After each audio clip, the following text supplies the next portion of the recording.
कई बार हम चाहे जितनी भी कोशिश क्यों ना कर ले, कुछ चीजें हमारे दिमाग से निकलती ही नहीं है। जैसे कि कहा जाता है कि आप किसी को माफ कर सकते हैं लेकिन भुला नहीं सकते। हालांकि अगर आप बार बार उस पुरानी बातों को दिमाग में दोहराओगे तो दिमाग के लिए वर्तमान में जीना मुश्किल हो जाएगा और आपको किसी भी बात पर क्रोध गुस्सा आने लगेगा। बीते हुए कल और क्रोध पर विजय पाने के लिए भगवान बुद्ध की एक कहानी सुनो। भगवान गौतम बुद्ध एक गांव में उपदेश दे रहे थे। उन्होंने कहा कि हर किसी को धरती माँ की तरह सहनशील तथा क्षमाशील होना चाहिए। क्रोध एक ऐसी आग है जिसमें क्रोध करने वाला दूसरों को जलाएगा तथा खुद भी जलेगा। सभा में सभी शांति से बुद्ध की वाणी सुन रहे थे, लेकिन वहां स्वभाव से अति क्रोधी एक ऐसा व्यक्ति बैठा था जिसे सारी बातें बेतुकी लग रही थी।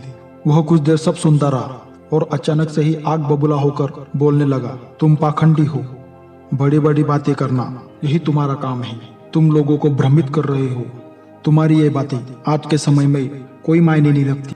ऐसे कई कटु वचन सुनकर भी गौतम बुद्ध शांत रहे।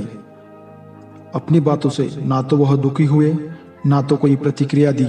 यह देखकर वह व्यक्ति और भी क्रोधित हो गया और उसने भगवान बुद्ध के मुंह पर थूक दिया और वहां से चला गया। अगले दिन जब उस व्यक्ति का क्रोध शांत हुआ तो उसे अपने बुरे व्यवहार के कारण पछतावे के आग में जलने लगा और वह भगवान बुद्ध को ढूंढते ढूंढते वही स्थान पर पहुंचा, पर वहां बुद्ध नहीं थे। वह अपने शिष्यों के साथ पास वाले गांव में निकल गए थे। वह व्यक्ति बुद्ध को ढूंढते ढूंढते जहां बुद्ध प्रवचन दे रहे थे वहां पहुंच गया और भगवान बुद्ध को देख उनके चरणों में गिर पड़ा और बोला, मुझे क्षमा कीजिए भगवान। भगवान बुद्ध ने कहा, कौन हो भाई तुम, क्या हुआ है तुम्हें और क्यों क्षमा मांग रहे हो? उस व्यक्ति ने कहा, क्या आप भूल गए, मैं वही हूँ जिसने कल आपके साथ बहुत बुरा व्यवहार किया था। मैं शर्मिंदा हूँ, मैं मेरे दुष्ट आचरण की क्षमा याचना करने आया हूँ। भगवान बुद्ध ने कहा, बीता हुआ कल तो मैं वही छोड़कर आ गया और तुम अभी भी वही अटके हुए हो। तुम्हें अपनी गलती का आभास हो गया, तुमने पश्चाताप कर लिया, तुम निर्मल हो चुके हो। अब तुम आज में प्रवेश करो। बुरी बातों को याद करते रहने से वर्तमान और भविष्य दोनों बिगड़ जाते हैं।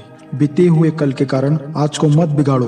उस व्यक्ति का सारा मन का बोझ उतर गया। उसने भगवान बुद्ध के चरणों में पड़कर क्रोध का त्याग किया और वर्तमान में जीने का संकल्प लिया। दोस्तों, बहुत बार हम भूतकाल में की गई गलतियों के बारे में सोच कर बार बार दुखी होते हैं और खुद को कोसने लगते हैं। हमें ऐसा कभी नहीं करना चाहिए। एक नई ऊर्जा के साथ वर्तमान को शक्तिशाली बनाना चाहिए। आशा करता हूँ कि यह वीडियो आपको अच्छी लगी हो।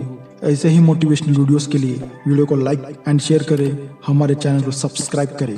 धन्यवाद।